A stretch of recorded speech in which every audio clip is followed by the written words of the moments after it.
गुरु ब्रह्म महिमा अलेख शरण। नमस्कार दर्शक वृंद, आपण मानंकु आजिर राशिफल कार्यक्रम रे मु एस कुमार स्वागत जनाऊछि। प्रतिदिन निजर राशिफल जानिबा पई गुरुकृपा यूट्यूब चैनल को सब्सक्राइब करंतु और पाखरे थिबा बेल आइकन को प्रेस करी ऑल नोटिफिकेशन ऑन करी दियंतु, जहा फल रे आमे जेते बेले वीडियो अपलोड करिवो प्रथमे आपण वीडियो देखि पारिबे। आमर यही वीडियो रे आपण संपूर्ण पंचांग सहित मेष ठारू मीन पर्यंत 12 गोटी राशिर राशिफल विषय रे जानि पारिबे। वीडियो को दयाकरी शेष पर्यंत देखंतु।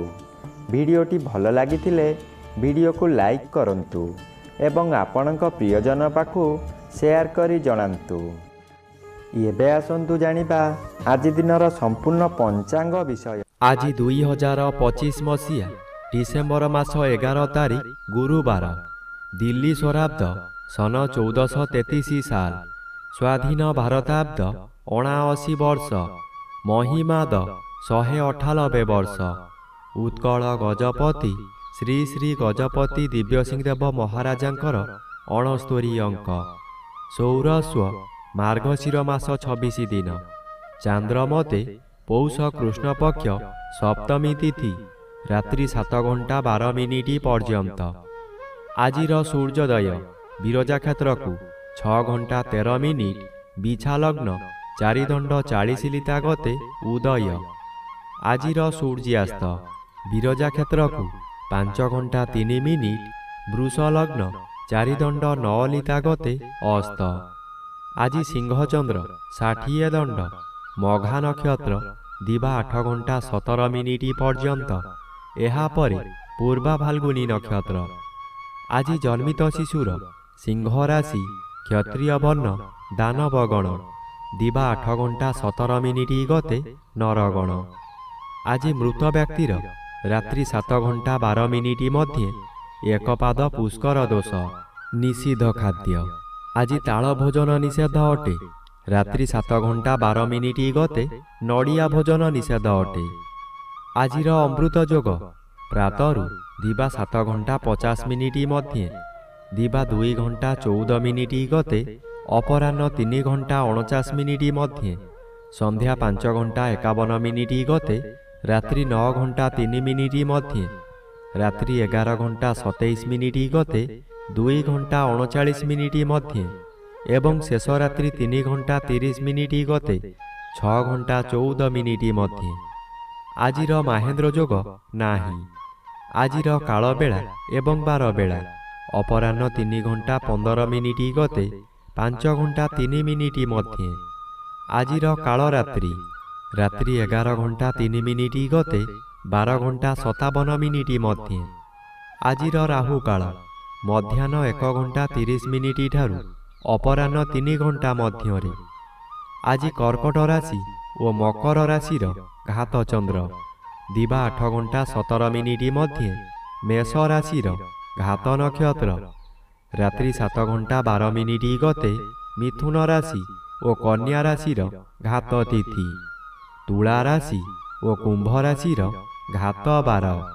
प्रिय बंधुगण, एबे आसंतु जानिबा मेष ठारू मीन पर्यंत 12 गोटी राशिर राशिफल विषय रे। राशिचक्रर प्रथम राशि मेष राशि। आज मेष राशि जन्मित व्यक्ति मानक सकाशे पंचम स्थान रे चंद्र गोचर करुछंती। कृष्ण पक्ष हेतु अशुभ फल प्रदान करिवे। आपणकर मन अस्थिर रहिब, कथा कथा के आपण रागी जिवे, शरीर असुस्थ रहिब, दुख जंत्रणारे आपण जर्जरित होई पड़िबे। करुथिबा कार्य बाधा आसिबारु आपण हताश होई पड़िबे। राग शांत न कले बहु शत्रु सृष्टि हेबे।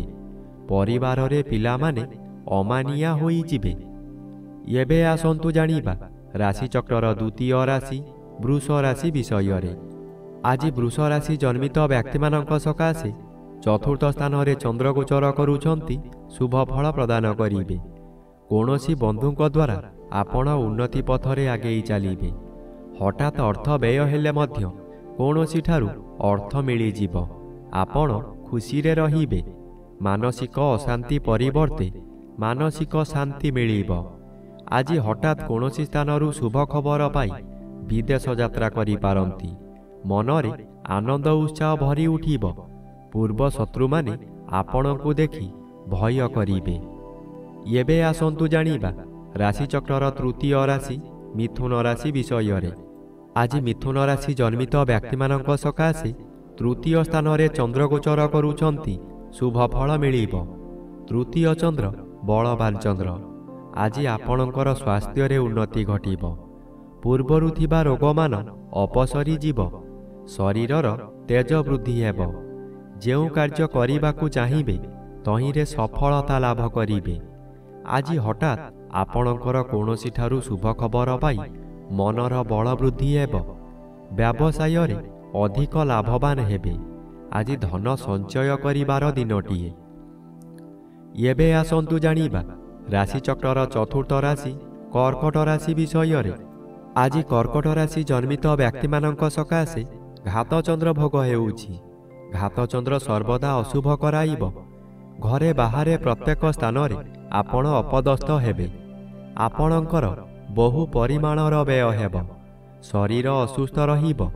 ମଥା ବିଚଳିତ ହେବା କାରଣରୁ ରାସ୍ତା ଦୁର୍ଘଟଣା ମଧ୍ୟ ହୋଇପାରେ। ଆଜି ନିଜ ମନକୁ ଶାନ୍ତ ନ କଲେ ନିଜକୁ ନିଜେ ଦଣ୍ଡ ଦେଇ ହଇରାଣ ଓ ଲୋକ ଅସା ହୋଇପାରନ୍ତି। ଆପଣଙ୍କର ନିଜ ଲୋକମାନେ ଶତ୍ରୁତା କରିବେ। ଆପଣଙ୍କୁ ବହୁ ଅର୍ଥ ବ୍ୟୟ କରାଇ ବର୍ବାଦ କରାଇ ଦେବେ। ଏବେ ଆସନ୍ତୁ ଜାଣିବା ରାଶିଚକ୍ରର ପଞ୍ଚମ ରାଶି ସିଂହ ରାଶି ବିଷୟରେ। ଆଜି ସିଂହ ରାଶି ଜନ୍ମିତ ବ୍ୟକ୍ତିମାନଙ୍କ ସକାଶେ ଶ୍ରୀଚନ୍ଦ୍ର ଭୋଗ ହେଉଥିବାରୁ ଓ ଅନ୍ୟ ଗ୍ରହ ଦ୍ୱାରା ବାଧା ପାଉଥିବାରୁ କେତେକାଂଶରେ ଅଶୁଭ ଫଳ ମିଳିବ। ଚତୁର୍ଥ ସ୍ଥାନରେ ରବି ଗୋଚର କରୁଛନ୍ତି ଅଶୁଭ। ଆଜି ଆପଣଙ୍କର ମାନସିକ ସ୍ଥିତି ବିଗିଡ଼ିଯିବ। ଚନ୍ଦ୍ର ମନକାରକ ଗ୍ରହ ହୋଇଥିବାରୁ ମନରେ ସନ୍ଦେହ ଜାତ ହେବ। ରାତ୍ରି ଅନିଦ୍ରା ରହି ପ୍ରତିଶୋଧ ନିଆଁରେ ଜଳିବେ। ଚୋରି ଡକାୟତି ମଧ୍ୟ ହୋଇପାରେ। ଉପବାସରେ ରହିବେ। ପାଖରେ ଖାଦ୍ୟ ଥାଇ ମଧ୍ୟ ଖାଇପାରିବେ ନାହିଁ। ଏବେ ଆସନ୍ତୁ ଜାଣିବା ରାଶିଚକ୍ରର ଷଷ୍ଠ ରାଶି କନ୍ୟା ରାଶି ବିଷୟରେ। ଆଜି କନ୍ୟା ରାଶି ଜନ୍ମିତ ବ୍ୟକ୍ତିମାନଙ୍କ ସକାଶେ ଦ୍ୱାଦଶ ସ୍ଥାନରେ ଚନ୍ଦ୍ର ଗୋଚର କରୁଛନ୍ତି। ଶୁଭ ଫଳ ମିଳିବ। ଆପଣଙ୍କ ପରିବାର ମଧ୍ୟରେ ଶାନ୍ତି ଆସିବ। ସ୍ୱାମୀ ସ୍ତ୍ରୀଙ୍କ ମଧ୍ୟରେ ପୂର୍ବରୁ ଥିବା ମାନ ମନାନ୍ତର ଆପୋଷ ବୁଝାମଣାରେ ତୁଟିଯିବ। ଦ୍ୱାଦଶ ଚନ୍ଦ୍ର ବିଦେଶ ଯାତ୍ରା କରାଇପାରେ।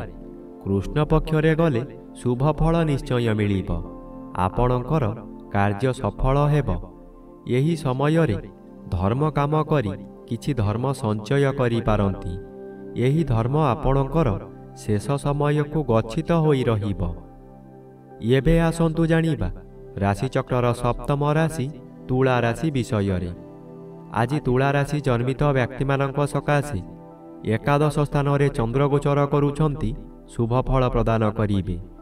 ପରିବାର ମଧ୍ୟରେ ସ୍ୱାଦିଷ୍ଟ ଭୋଜନ ପ୍ରସ୍ତୁତ କରିବା ସହିତ ଅତିଥି ବନ୍ଧୁମାନଙ୍କୁ ନିମନ୍ତ୍ରଣ କରି ଆପ୍ୟାୟିତ କରିବେ। ଏହି ସମୟରେ ଆପଣଙ୍କର ବ୍ୟବସାୟ ଅତି ସୁଚାରୁ ରୂପରେ ଚାଲିବ। ଭବିଷ୍ୟତ ସକାଶେ ଧନ ସଞ୍ଚୟ କରିବେ। ଆପଣ ଯେଉଁ ବ୍ୟକ୍ତିଙ୍କୁ ଚାହୁଁଥିଲେ ଆଜି ତାଙ୍କ ସହିତ ସାକ୍ଷାତ ଆଲୋଚନା କରି ବହୁ ସଫଳତାର ପାହାଚ ଉତ୍ତୀର୍ଣ୍ଣ ହେବେ। ଏବେ ଆସନ୍ତୁ ଜାଣିବା ରାଶିଚକ୍ରର ଅଷ୍ଟମ ରାଶି ବିଛା ରାଶି ବିଷୟରେ। ଆଜି ବିଛା ରାଶି ଜନ୍ମିତ ବ୍ୟକ୍ତିମାନଙ୍କ ସକାଶେ ଦଶମ ସ୍ଥାନରେ ଚନ୍ଦ୍ର ଗୋଚର କରୁଛନ୍ତି। ଶୁଭ ଫଳ ମିଳିବ। ଦଶମ ସ୍ଥାନ କର୍ମସ୍ଥାନ ହୋଇଥିବାରୁ ଆପଣ ନିଜ କର୍ମରେ ତତ୍ପର ହେବେ। ଯେଉଁ କର୍ମ କେହି କରିବାକୁ ସାହସ କରୁନଥିବେ ତାହା ଆପଣ କରି ଦେଖାଇଦେବେ। ଆପଣ ଅଧିକ ଶକ୍ତିଶାଳୀ ହୋଇ ଉଠିବେ। ଆପଣଙ୍କର ମନରେ ସାହସ ବଢ଼ିଯିବ। ଆଜି ଆପଣଙ୍କୁ ଗୁରୁଙ୍କର ଆଶୀର୍ବାଦ ମିଳିବ। ପୂର୍ବରୁ କରିଥିବା କର୍ମର ଫଳ ମଧ୍ୟ ଏହି ସମୟରେ ମିଳିବ। ବ୍ୟବସାୟ କରୁଥିବା ବ୍ୟକ୍ତିମାନେ ଆଶାଠାରୁ ଅଧିକ ଲାଭବାନ ହେବେ। ଏବେ ଆସନ୍ତୁ ଜାଣିବା ରାଶିଚକ୍ରର ନବମ ରାଶି ଧନୁ ରାଶି ବିଷୟରେ। ଆଜି ଧନୁ ରାଶି ଜନ୍ମିତ ବ୍ୟକ୍ତିମାନଙ୍କ ସକାଶେ ନବମ ଚନ୍ଦ୍ର ଅଶୁଭ ଓ ଦ୍ୱାଦଶ ସ୍ଥାନରେ ରବି ଗୋଚର କରୁଛନ୍ତି ଅଶୁଭ ଫଳ ପ୍ରଦାନ କରିବେ। ଆଜି ଆପଣ ଶୁଭ କର୍ମରେ ଯୋଗଦାନ କରି ବହୁ ଅର୍ଥ ବ୍ୟୟ କରିବେ, କିନ୍ତୁ କାହାରି ପାଖରୁ ପ୍ରଶଂସା ମିଳିବ ନାହିଁ। ଶେଷରେ ଲୋକ ହସା ହେବେ। ଆପଣଙ୍କୁ ଲୋକମାନେ ପରିହାସ କରିବେ। ଆପଣଙ୍କର ଅସ୍ଥିରତା ପ୍ରକାଶ ପାଇବ। ଆପଣ କ୍ଷୋଭ ପ୍ରକାଶ କରିବେ। ମନରେ ଦୁର୍ବଳତା ପ୍ରକାଶ ପାଇବ। ଏବେ ଆସନ୍ତୁ ଜାଣିବା ରାଶିଚକ୍ରର ଦଶମ ରାଶି ମକର ରାଶି ବିଷୟରେ। ଆଜି ମକର ରାଶି ଜନ୍ମିତ ବ୍ୟକ୍ତିମାନଙ୍କ ସକାଶେ ଘାତଚନ୍ଦ୍ର ଭୋଗ ହେଉଥିବାରୁ ଅତି ଅଶୁଭ ଫଳ ମିଳିବ। ଏହି ସମୟରେ ଆପଣ ଯେଉଁ ସ୍ଥାନକୁ ଯିବେ ସେଠାରେ କଳହ ହେବ। ବିଭିନ୍ନ ପ୍ରକାର କ୍ଷତି ହୋଇ ଆପଣଙ୍କର ମଥା ବିଚଳିତ ହୋଇଯିବ। ରାସ୍ତାରେ ଯିବା ସମୟରେ ଆପଣ ଅନ୍ୟମନସ୍କ ହୋଇପାରନ୍ତି। ସାବଧାନ ନ ରହିଲେ ଯାନବାହନ ଦୁର୍ଘଟଣାକୁ ଏଡ଼ାଇ ଦେଇ ହେବ ନାହିଁ। ଏହି ସମୟରେ ଆପଣଙ୍କୁ ଗରମ ଜ୍ୱର ମଧ୍ୟ ହୋଇପାରେ। ଏବେ ଆସନ୍ତୁ ଜାଣିବା ରାଶିଚକ୍ରର ଏକାଦଶ ରାଶି କୁମ୍ଭ ରାଶି ବିଷୟରେ। ଆଜି କୁମ୍ଭ ରାଶି ଜନ୍ମିତ ବ୍ୟକ୍ତିମାନଙ୍କ ସକାଶେ ଘାତବାର ଅଶୁଭ ଓ ସପ୍ତମ ଚନ୍ଦ୍ର ବାଧାପ୍ରାପ୍ତ ଅଛନ୍ତି। ଅଶୁଭ ଫଳ ମିଳିବ। ପାରିବାରିକ ଅଶାନ୍ତି ଭୋଗିବେ। ସୁଖହାନି ଘଟିବ। ଗୃହ ମଧ୍ୟରେ ସ୍ୱାମୀ ଓ ସ୍ତ୍ରୀଙ୍କ ମଧ୍ୟରେ ମନାନ୍ତର ହୋଇଯିବ। ଅଯଥାରେ ପିଲାମାନଙ୍କ ଉପରେ ରାଗ ସୁଝାଇବେ। ଆପଣଙ୍କର ଆୟ କମିଯିବ। ଯାହା ଆଶା କରିଥିଲେ ତାହା ମିଳିବ ନାହିଁ। ଆପଣଙ୍କର ମଥା ବିଚଳିତ ହୋଇପାରେ। ଆଜି ଆପଣ ବିପରୀତ ଖବରମାନ ପାଇ ବ୍ୟଥିତ ହେବେ। ଏବେ ଆସନ୍ତୁ ଜାଣିବା ରାଶିଚକ୍ରର ଦ୍ୱାଦଶ ବା ଶେଷ ରାଶି ମୀନ ରାଶି ବିଷୟରେ। ଆଜି ମୀନ ରାଶି ଜନ୍ମିତ ବ୍ୟକ୍ତିମାନଙ୍କ ସକାଶେ ଷଷ୍ଠ ସ୍ଥାନରେ ଚନ୍ଦ୍ରଗୋଚର କରୁଛନ୍ତି। ଷଷ୍ଠ ଚନ୍ଦ୍ର ବଳବାନ ଚନ୍ଦ୍ର। ଆଜି ଆପଣଙ୍କ ପରିବାର ମଧ୍ୟରେ ଖାଲି ଆନନ୍ଦ ହିଁ ଆନନ୍ଦ ମିଳିବ। ଆଜି ଆପଣ ଯେଉଁ କାମରେ ହାତ ଦେବେ ତହିଁରେ ସଫଳତା ନିଶ୍ଚୟ ମିଳିବ। ବ୍ୟବସାୟ କରୁଥିବା ବ୍ୟକ୍ତିମାନେ ବ୍ୟବସାୟରେ ଆଶାଠାରୁ ଅଧିକ ଲାଭବାନ ହେବେ। ପୂର୍ବରୁ ଆପଣ କରିଥିବା ଋଣ ଏହି ସମୟରେ ପରିଶୋଧ କରିପାରିବେ। ଆପଣଙ୍କ ପାଖରେ ଅର୍ଥର ଅଭାବ ରହିବ ନାହିଁ।